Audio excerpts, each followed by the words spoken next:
Bom, então, espero que todos estejam bem. Meu nome é André Luiz, eu fui responsável por apresentar um artigo que foi publicado na Revista Brasileira de Zootecnia em 2004, com os autores Fernanda Breda, Ricardo Euclides, Carmen Pereira, Robledo Torres, Paulo Carneiro e outros. O tema do artigo é Endogamia e limite de seleção em populações selecionadas obtidas por simulação. Bom, então o que é esse tema? O que é endogamia? O que é limite de seleção? Endogamia, pode ser também conhecido como consanguinidade, é um método de acasalamento que consiste na união entre indivíduos que possuem parentesco, ou seja, que são geneticamente semelhantes por terem ancestrais comuns. Bom, a endogamia, ela é representada por um coeficiente de endogamia que acima de 10% já é considerado alto. O que isso quer dizer? Uma endogamia alta significa que há um elevado grau de parentesco entre os indivíduos de uma população, ou seja, muitos animais compartilham ancestrais próximos.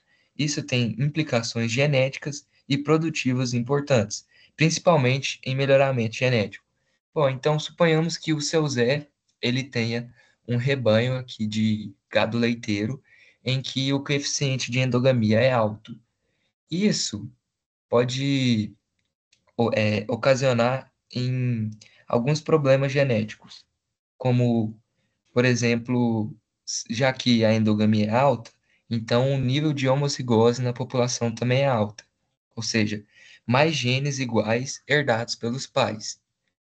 Isso pode ocasionar em alguns problemas, como maior chance de aparecer doenças genéticas ou características indesejáveis, como a redução do desempenho reprodutivo, do crescimento, de resistência e fertilidade. E isso também acarreta numa diminuição da variabilidade genética, já que os genes ali são, na maioria dos indivíduos, são iguais. E diminui, então, na verdade, não diminui, aumenta a uniformidade genética entre os indivíduos, o que ao longo prazo pode ser perigoso. Então, isso pode ocasionar também em uma fixação de alelos que são favoráveis ou que não são desejáveis. Uma endogamia alta, ela pode também ocasionar num limite de seleção que é atingido muito rápido e não há mais progresso genético após esse certo ponto. O que eu quero dizer com isso? O que é um limite de seleção? Em programas de melhoramento genético, nós queremos, então, ampliar as características ao longo das gerações, certo? Porém, se toda a variação genética útil for utilizada, ou seja, todos os alelos bons foram fixados, a população então atinge um limite de seleção, onde o progresso não é mais possível, já que todos os alelos bons foram fixados. E esse limite é atingido mais rápido quando a endogamia ela é alta, beleza? Bom, no artigo, então, o experimento realizado foi com o objetivo de avaliar, então, o coeficiente de endogamia e o limite de seleção a partir do programa Gênesis, que, a partir de um genoma, ele simula próximas gerações. Então, foram ali selecionadas 3 gerações bases. A primeira foi uma geração em que foi, é, não foram excluídas nenhuma geração, foram 17 gerações. A segunda geração já foram descartadas as 3 primeiras, as 3 iniciais. Então, foi considerada ali as, as outras 14. E a terceira geração foram excluídas as 7 primeiras gerações, sendo consideradas então as outras 10. A partir dessas gerações, então, obtiveram-se gerações iniciais, onde a população inicial marca o início dos laços parentescos entre os indivíduos, uma vez que a população base, os indivíduos foram originados de processos aleatórios, e não de segregações mendelianas. E vale ressaltar também que efeitos de ambientes que não são controláveis, são considerados pelo programa. E foi então selecionada uma característica quantitativa para ser analisada.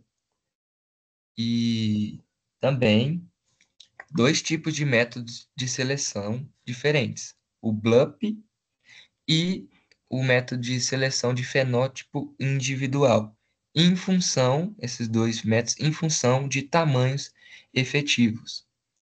Bom, o que eu quero dizer com tamanho efetivo? Tamanho efetivo de uma população é um conceito que é frequentemente diferente do tamanho real da população. Então, imagine a seguinte situação: uma população em que todos os indivíduos se reproduzem, todos contribuem igualmente para a próxima geração, a proporção de macho e fêmea é igual, não há sobreposição de gerações e o acasalamento é totalmente aleatório. Nessa população, o tamanho efetivo é igual ao tamanho real. Então, numa população real, não é assim perfeito como seria nesse exemplo que eu dei. Então, um tamanho efetivo seria esse perfeito, uma população perfeita. Bom, e então, a partir das populações iniciais, foram formadas as populações de seleção, que que foram utilizados dois sistemas de acasalamento diferentes. O primeiro é um acasalamento aleatório entre a população, e o segundo é a exclusão de acasalamento entre irmãos completos. Beleza?